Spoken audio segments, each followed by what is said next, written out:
À la une de cette édition du journal, la commémoration ce jeudi de la journée des martyrs en RDC, jour férié sur toute l'étendue du territoire national. Le 4 janvier 1959, à Léopoldville d'alors, des émeutes ont alors éclaté, causant près de 500 morts et sonnant ainsi le glas du Congo belge. Les élèves reprendront effectivement les cours ce lundi 8 janvier 2024. Confirmation du ministère de l'EPST qui a fait taire les bruits d'un supposé report en raison de la situation électorale. Vous écouterez les précisions d'un membre de la cellule de communication du ministère dans ce journal. Et l'actualité en Afrique, au Sénégal, l'opposant Ousmane Sonko n'est pas sorti de l'auberge et toujours dans des sales draps. La Cour suprême statue ce jeudi sur son cas dans le procès pour diffamation face à l'actuel ministre du Tourisme. En cas d'une condamnation, il risque de perdre ses droits civiques. Bienvenue dans cette édition du 4 janvier. Il y a de cela 65 ans, des Congolais avaient virulemment protesté contre une décision de l'administration belge mettant en garde contre la tenue d'un rassemblement politique.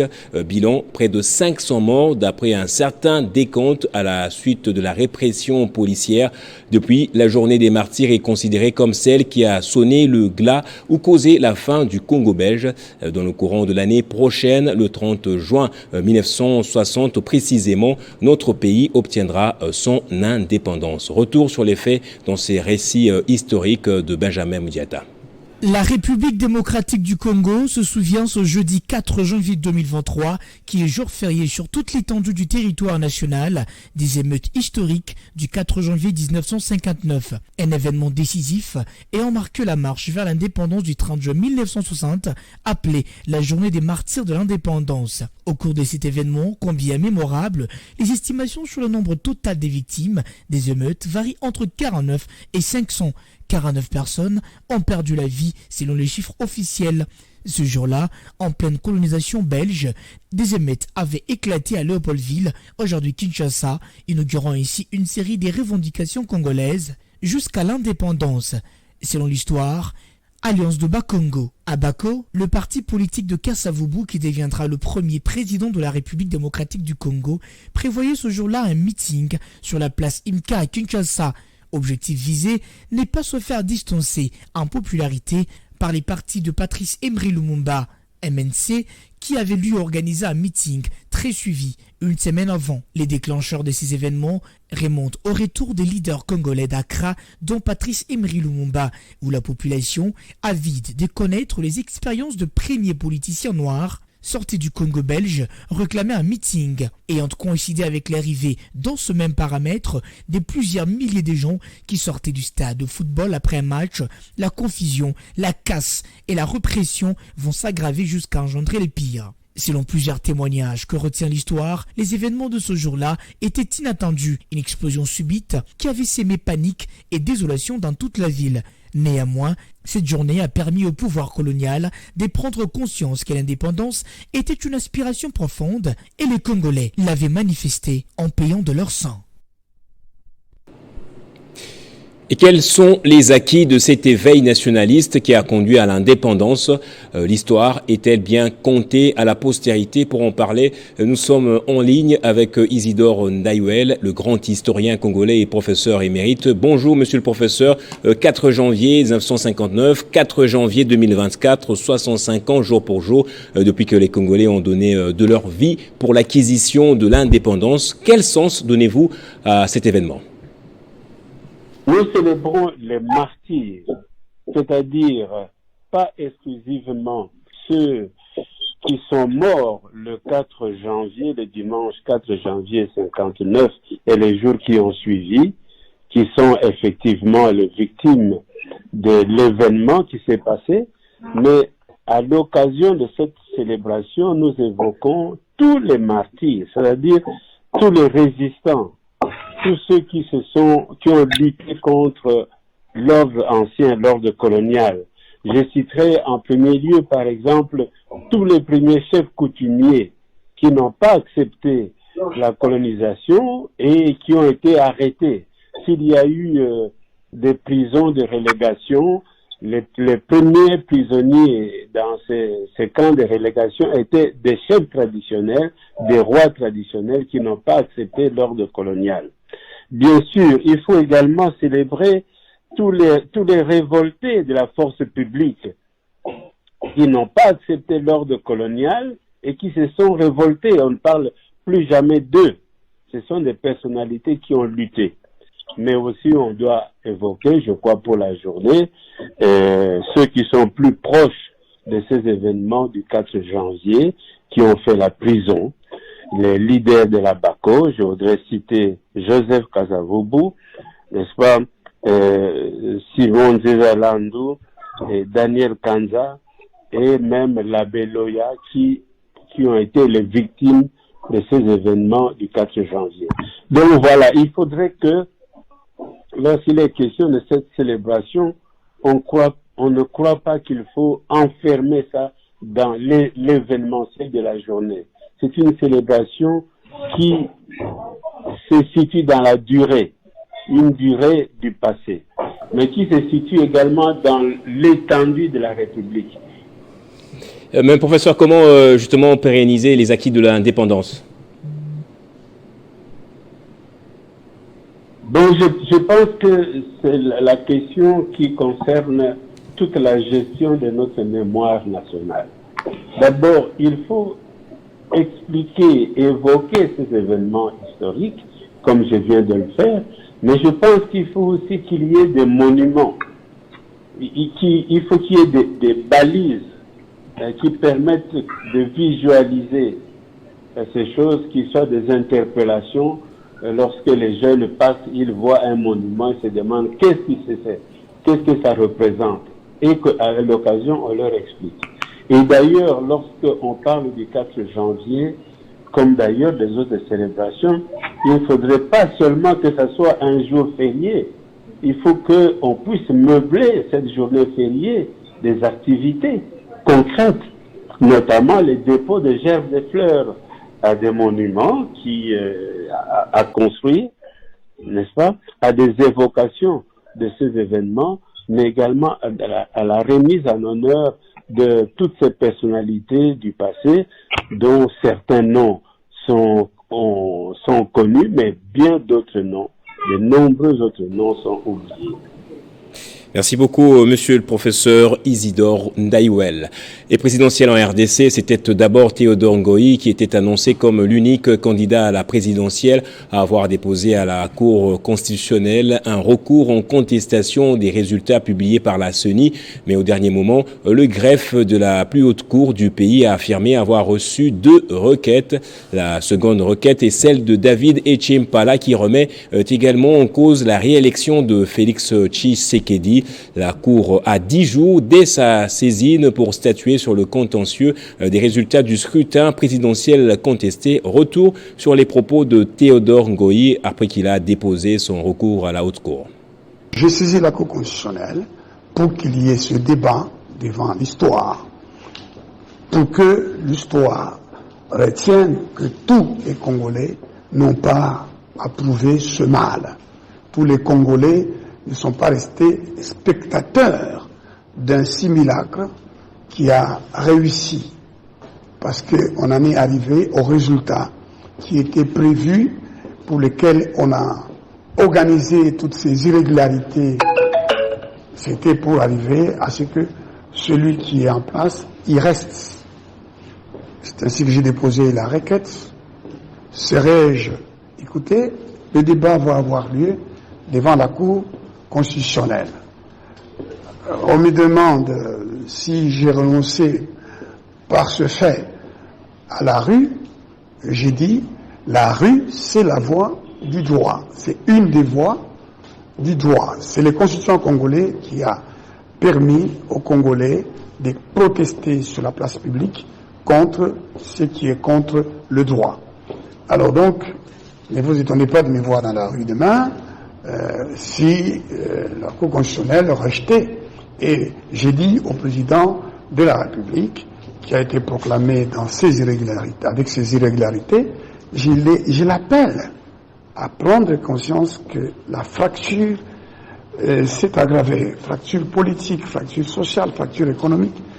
Plus grave, la fracture sociale, la situation des conflits. Il y a des gens qui ont été tués pendant les processus électoraux. Il y en a d'autres qui sont en train d'être attaqués, ici et là. Et dans une déclaration conjointe datée de ce 4 janvier, l'Église catholique et l'Église protestante ont demandé au procureur général près la Cour constitutionnelle de se saisir d'office de toute dénonciation en rapport avec les irrégularités afin d'amener la haute juridiction de la sincérité électorale à dire le droit et à redorer la fierté de la République. La SENCO et l'ECC ont aussi encouragé toutes les parties prenantes à recourir à des voies pacifiques pour toutes sortes de revendications. Dans l'actualité également, je le disais dans le sommaire, la reprise des cours est bel et bien confirmée pour ce lundi 8 janvier 2024.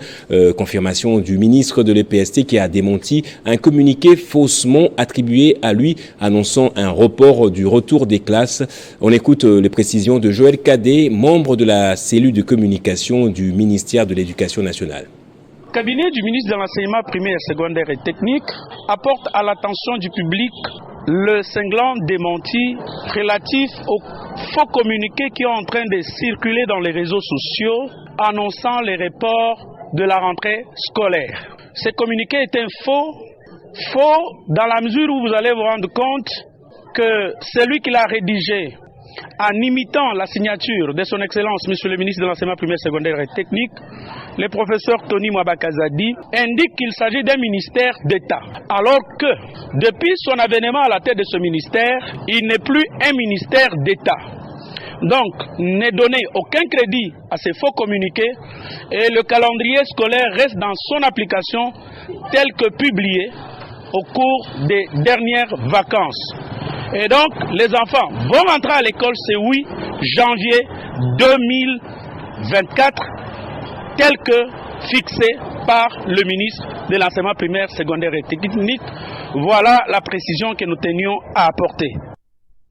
Et après avoir constaté la montée exponentielle des exactions des milices Mobondo sur la route nationale numéro 17, route qui relie Kinshasa à Bandundu en passant par le territoire de Kwamut et où plusieurs villages voient leur population se vider, la société civile de la ville de Bandundu est montée au créneau. Elle demande au gouvernement central de prendre ses responsabilités pour assurer la sécurité avant que le pire n'arrive. Nous sommes en ligne avec Clément Tayeye, président de cette société civile. Dites-nous quelle est la situation actuelle sur place et qu'en est-il des déplacés qui sont encore à Bandundu-Ville?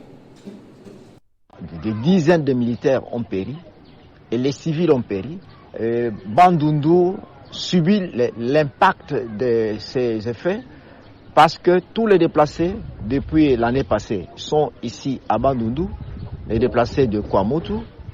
Cependant, aujourd'hui là, Bandundu subit encore une autre situation, subit une autre conséquence qui est on ne sait plus faire le trafic sur l'axe RN17 qui va de Mongata jusqu'à Bandundu parce que ces assaillants sont à 125 km de Bandundu et ils sont aussi à 125 km de Mongata. Donc, ils opèrent sur l'axe Machambio-Bissiala. Et là, c'est un sérieux problème où on ne sait plus voir qu'est-ce qui se passe. Pourquoi est-ce que le gouvernement central n'agit pas aussi vite? Parce qu'il y a des militaires qui périssent et il y a des civils qui périssent. Les déplacés qui sont ici sont à la merci de toutes les souffrances, hein?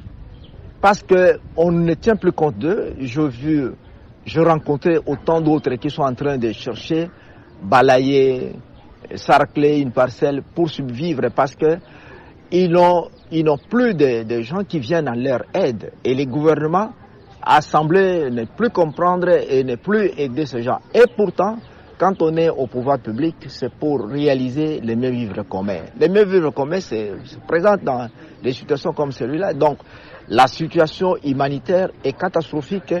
Il y a autant de morts, il y a beaucoup de décès déjà, de ces déplacés. qui n'ont pas d'abri et qui ne mangent pas.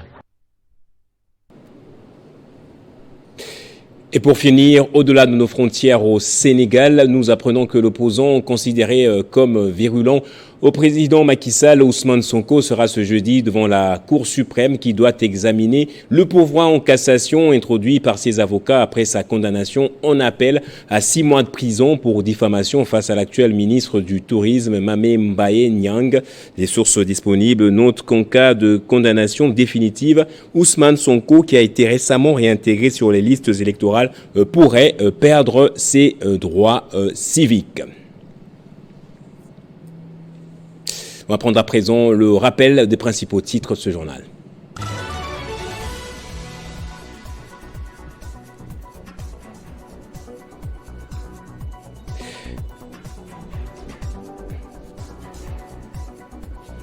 Il y a cela, 65 ans, des Congolais avaient virulemment protesté contre une décision de l'administration belge mettant en garde contre la tenue d'un rassemblement. C'est ce jour, la journée des martyrs que nous célébrons ce jeudi.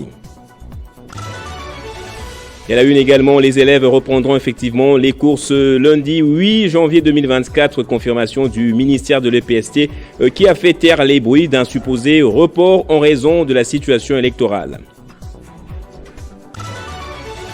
Et puis au Sénégal, l'opposant Ousmane Sonko n'est pas sorti de l'auberge et toujours dans des sales draps. La Cour suprême statue ce jeudi sur son cas dans le procès pour diffamation face à l'actuel ministre du Tourisme. En cas d'une condamnation, il risque de perdre ses droits civiques.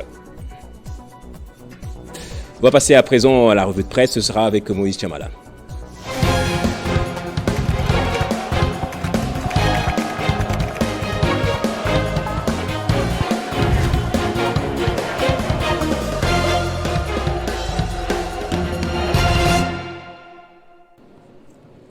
C'est la revue de presse. Si vous venez de nous rejoindre, bienvenue à vous. On va lire les journaux, comme je l'ai dit, avec Moïse Chamala qui fait son entrée très lentement. Moïse, bienvenue et bonjour à vous. Merci Gaëtan Kouba-Bouranzi. Bonjour et bonjour à tous ceux qui nous suivent dès partout en RDC.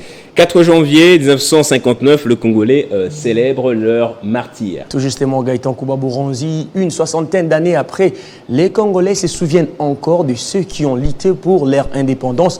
Prenons la une des actualités.cd qui écrit 4 janvier 1959, la RDC commémore ces martyrs de l'indépendance. Et bien Gaëtan Kouba-Bouranzi, la République démocratique du Congo se souvient des émeutes historiques du 4 janvier 1959, un tournant décisif vers l'indépendance, marquant la journée des martyrs de l'indépendance. Au cours de cet événement clé, 49 personnes ont officiellement perdu la vue selon les chiffres officiels, bien que l'ABACO, les partis politiques majeurs de l'époque, estimaient que plusieurs centaines de Congolais ont été abattus. Le déclencheur de ces événements remonte au retour des leaders congolais d'Accra, où la population a vidé de connaître les expériences des premiers politiciens noirs sortis du Congo belge réclamés un meeting. Cependant, les autorités coloniales ont refusé l'autorisation de cette réunion,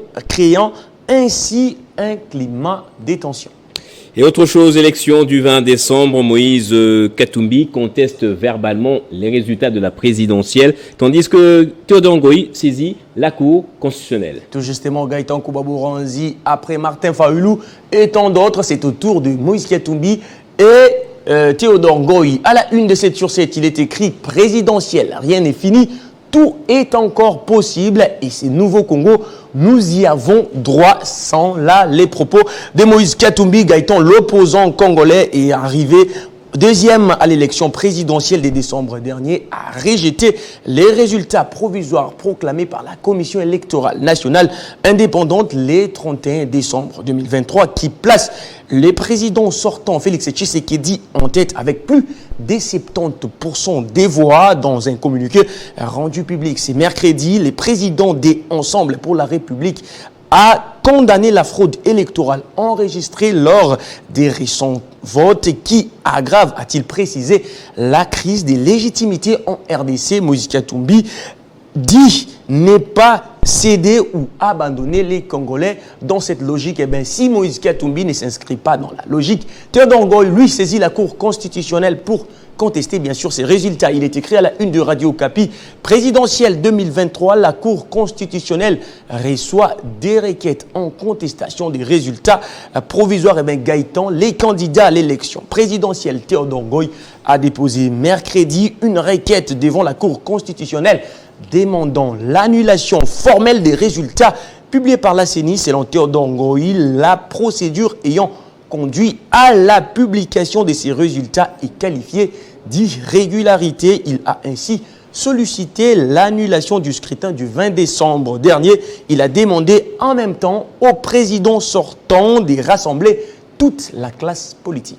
Élection du 20 décembre, toujours les acteurs politiques ainsi que les directeurs généraux des institutions publiques ou établissements ne cessent de féliciter le président sortant. Tout justement, Gaëtan Kouba-Bouronzi, ici, les autres contestent, les autres soutiennent et félicitent Félix Tshisekedi. À la une du média économie.cd, il est écrit DGTCP, message de félicitations au président de la République, Félix Tshisekedi Tshilombo, pour sa réélection à la magistrature suprême. Eh bien, Gaëtan Kouba-Bouronzi, c'est le directeur général de cet établissement public Maketa, Loutete Thomas, qui écrit ces mots en notre propre nom et au nom de tous les agents de la DGTCP. Nous tenons à vous féliciter à l'occasion de votre réélection à la tête de la République démocratique du Congo. Votre victoire est une preuve suffisante de votre leadership et de votre engagement envers les peuples congolais. Nous sommes convaincus que vous continuerez à travailler dur pour améliorer la vie sociale des Congolais et à promouvoir la paix et l'unité nationale. Les DG a renchéri en disant que la DGTCP, casier de l'État, vous rassure de son soutien et de son accompagnement sans faille dans l'exercice de ses missions de suivi des recettes de l'État. Et pour terminer, assassinat du numéro 2 du Hamas qui ravive les craintes d'une extension du conflit actuel. Tout justement, Gaëtan Kouba-Bouronzi, ces sujets est évoqué à la une des RFI qui écrit l'assassinat du numéro 2 du mouvement islamique palestinien Hamas ravive les craintes d'une extension du conflit actuel. Eh bien, Gaëtan Kouba-Bouronzi, l'assassinat du numéro 2 du Hamas et une crainte d'une extension du conflit actuel. Le Sahel al-Araouri a été tué mardi 2 janvier dans une attaque au drone menée par Israël en périphérie de la capitale libanaise, j'allais dire. Les Hezbollah a prévenu que cet assassinat était non seulement une grave agression contre les Libans, mais aussi un sérieux développement dans la guerre entre l'ennemi à l'axe de la résistance. Merci beaucoup Moïse Tchamala pour cette revue de presse. C'est moi qui vous remercie, Gaëtan Kouba-Bouronzi. Et c'est par ici donc que va s'achever cette édition du journal. Merci à vous tous, madame, messieurs, de l'avoir suivi. Bonne journée du 4 janvier chez vous.